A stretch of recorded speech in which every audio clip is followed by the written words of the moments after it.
আসসালামু আলাইকুম, সবাইকে শুভেচ্ছা জানাচ্ছি। মাসুম মাহবুব দেখছেন ওপেন দ্য ইউটিউব চ্যানেল এবং মাসুম মাহবুব ফেসবুক পেজ। প্রিয় দর্শক, সারাদিন আপনারা অপেক্ষায় ছিলেন আমি কেন লাইভে আসছি না। অনেকে আমাকে কমেন্ট করেছেন, যে যার মতো নক দিয়েছেন। আমার মেয়েটা অসুস্থ, এখন হাসপাতালে অ্যাডমিট আছে, ওটা নিয়ে আমি ব্যস্ত। তারপরেও আপনাদের জন্য একটু সুযোগ করে এসেছি লাইভে কথা বলার জন্য। আপনারা শুনতে এবং দেখতে পাচ্ছেন আশা করি। প্রিয় দর্শক, ইরান এবার আমেরিকাকে আল্টিমেটাম দিয়েছে। এতদিন ডোনাল্ড ট্রাম্প ইরানকে আল্টিমেটাম দিত, এবার ইরান দিয়েছে আমেরিকাকে আল্টিমেটাম। কেন এই আল্টিমেটাম এবং কি করতে যাচ্ছে ইরান? পাশাপাশি লেবাননে নেতানিয়াহুর বাহিনী এখনো আক্রমণ অব্যাহত রেখেছে। আজকে হিজবুল্লাহ পাল্টা প্রতিরোধ করে তাদেরও বেশ কজনকে হতাহত করেছে। 3 নম্বর গুরুত্বপূর্ণ খবর, মার্কিন প্রেসিডেন্ট ডোনাল্ড ট্রাম্পের উপর হামলাকারী অ্যালেন, তাকে নিয়ে টাইম মেশিনের একটি নতুন নাটক সৃষ্টি হয়েছে। বলা হচ্ছে গত ডিসেম্বর 23 সালে কল অ্যালেনের একটি টুইট পাওয়া গেছে, মানে অন্য কোনো একটি আইডি থেকে টুইটারে কল অ্যালেনকে নিয়ে একটি পোস্ট করা হয়েছে, যেখানে তিনি এই কাজটি করতে যাচ্ছেন, যেটা গত 23 সালে কোনো একজন একটি অ্যাকাউন্টে একটি পোস্ট করে জানিয়েছে। এটা নিয়েও কিছু তথ্য আপনাদের দিতে চাই।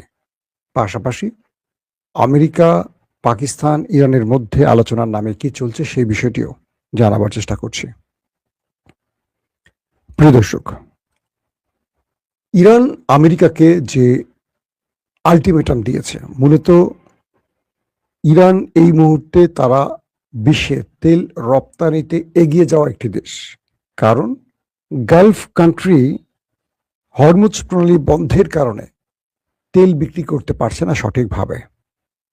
এই সুযোগটা ইরান তার ক্ষতি পুষিয়ে নিতে হরমুজ প্রণালী দিয়ে একের পর এক তেলের ট্যাঙ্কার পৃথিবীর বিভিন্ন দেশে পাঠাচ্ছে।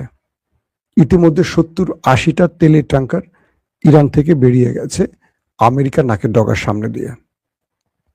তার মধ্যে আমেরিকা ইরানের 2টো ট্যাঙ্কারকে আটক করে, আবার ইরানও আমেরিকার সমর্থিত বা ইসরায়েল সমর্থিত বেশ কয়েকটা জাহাজে আক্রমণ পাশাপাশি আটক করে। এই পরিস্থিতিতে ইরান তার তেল উৎপাদন, খনিজ থেকে তেল যে উৎপাদন হচ্ছে সেই কাজটি অব্যাহত রাখছে, কিন্তু তেলটিকে সঠিকভাবে স্টোরেজ করতে পারছে না। কারণ ইরানের যে স্টোরেজ আছে সেই স্টোরেজ ফুল হয়ে গেছে।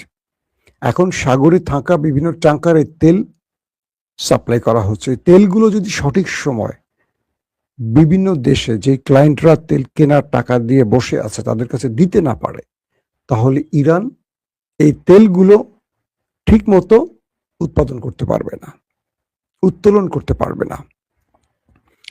আমেরিকা এই সুযোগটি কাজে লাগাতে চায়। আমেরিকা চেষ্টা করছে নৌ অবরোধের মাধ্যমে ইরানকে তেল বিক্রির পথে বাধা সৃষ্টি করতে।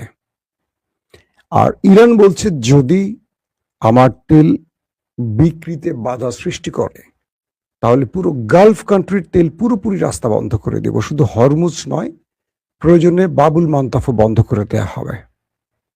এই পরিস্থিতির মধ্যে আমেরিকা দোটানায়, ইরানও দোটানায়। ইরানের যিনি পররাষ্ট্রমন্ত্রী আব্বাস আরাকচি পাকিস্তানে গিয়ে তিনি প্রথমে আলোচনা করেন। এরপর সেখান থেকে দ্রুত চলে যান ওমানের মাসকাটে। ওমানের সঙ্গে হরমুজ প্রণালীর বিষয়ে তিনি আলোচনা করেন। এরপর তিনি ছুটে আসেন আবারও পাকিস্তানে। বলা হচ্ছে পাকিস্তানে এসে আবারও তিনি ফিল্ড মার্শাল আসিম মনিরের সাথে জরুরি বৈঠক করেন এবং এই বৈঠকে আমেরিকার উদ্দেশ্যে ইরান কিছু প্রস্তাবনা তুলে ধরে। অর্থাৎ আব্বাস আরাকচি ইরানের পক্ষ থেকে পাকিস্তানের মাধ্যমে আমেরিকাকে বেশ কিছু প্রস্তাবনা তুলে দেয় এবং সেখানে প্রস্তাবনাগুলো দিয়ে আমেরিকাকে বলা হয়, যদি তুমি এই শর্তগুলো মেনে আগাতে চাও তাহলে আমরা বসতে পারি, যদি না তুমি চাও তাহলে আর বসাবসি হবে না, তুমি যা খুশি পারলে করো। আমেরিকার কাছে পাকিস্তান ইরানের এই প্রস্তাবনাগুলো পাঠিয়েছে। আব্বাস আরাকচি নেক্সট, অর্থাৎ তিনি ইতিমধ্যে পাকিস্তান ত্যাগ করেছেন। তিনি কিন্তু পাকিস্তানে এসছেন, সেখান থেকে ওমানে গেছেন, ওমান থেকে আবার পাকিস্তানে এসছেন। আমি আপনাদের গতকাল কি বলেছিলাম তার সময়সূচিটা। আজকে তিনি পাকিস্তান ত্যাগ করেছেন, তিনি চলে গেছেন রাশিয়ার উদ্দেশ্যে। রাশিয়ার ভ্লাদিমির পুতিন এবং পররাষ্ট্রমন্ত্রী সার্গেই ল্যাভরভের সাথে তার মিটিং আছে বা বৈঠক আছে। কারণ এই মুহূর্তে ইরানের অনেক বড় স্ট্র্যাটেজিক পার্টনার হলো রাশিয়া। তো পাকিস্তানের মাধ্যমে ইরানের প্রস্তাবনাগুলো ডোনাল্ড ট্রাম্পের কাছে পৌঁছে গেছে। এখন ডোনাল্ড ট্রাম্প এগুলোতে রাজি আছেন, মানবেন কি মানবেন না, তার উপর আগামী কয়েকটা দিনের মধ্যে আমরা আভাস বুঝতে পারবো যে আসলে কি ঘটতে যাচ্ছে। আমেরিকা ইসরায়েল যে মধ্যপ্রাচ্যে শক্তি বৃদ্ধি করছে যুদ্ধের জন্য, এটা যুদ্ধের রূপ নেবে, নাকি ইরানের প্রস্তাবনায় আমেরিকা রাজি হবে এবং এখানেই শান্তি তৈরি হবে, অর্থাৎ যুদ্ধ বন্ধ হয়ে শান্তির দিকে এগোবে। একটা ব্যাপার। আসি আবার ঠিক একটু আগের দিকে আবার আসি।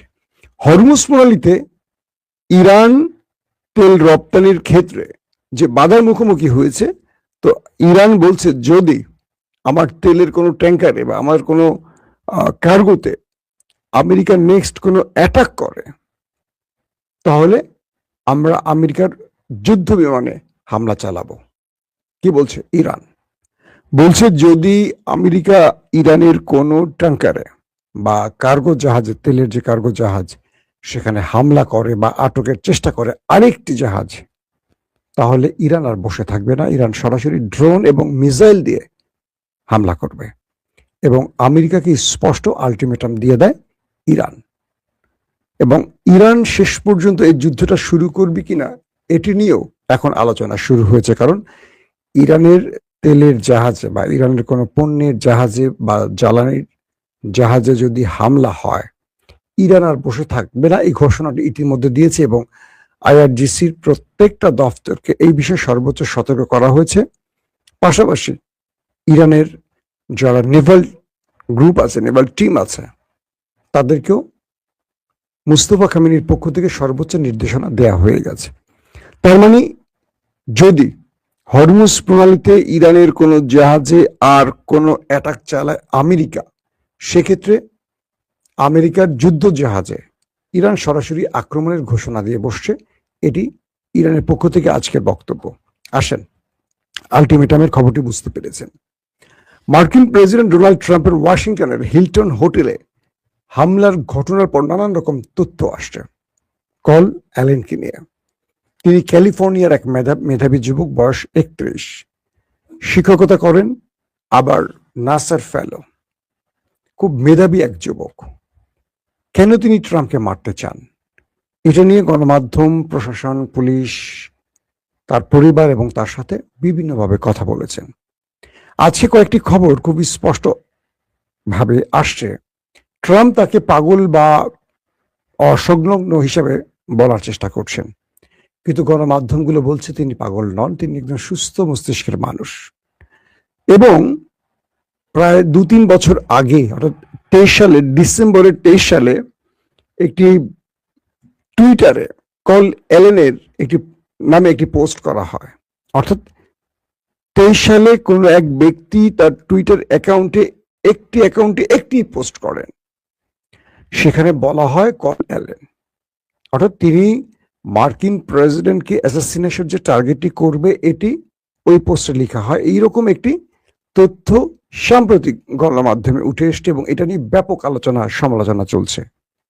রহস্যের জাল ছেড়ার জন্য বিশ্ব গণমাধ্যম এখন কাজ করছে। বলছে কি করে 23 সালে 26 সালে হামলার বিষয়টি অগ্রিম লিখেছে। এটার জন্য টাইম মেশিনের বিভিন্ন বিষয়গুলো উত্থাপন করা হচ্ছে। বলা হচ্ছে টাইম মেশিনের মাধ্যমে কেউ সামনে যেতে পারে, পিছিয়ে যেতে পারবে।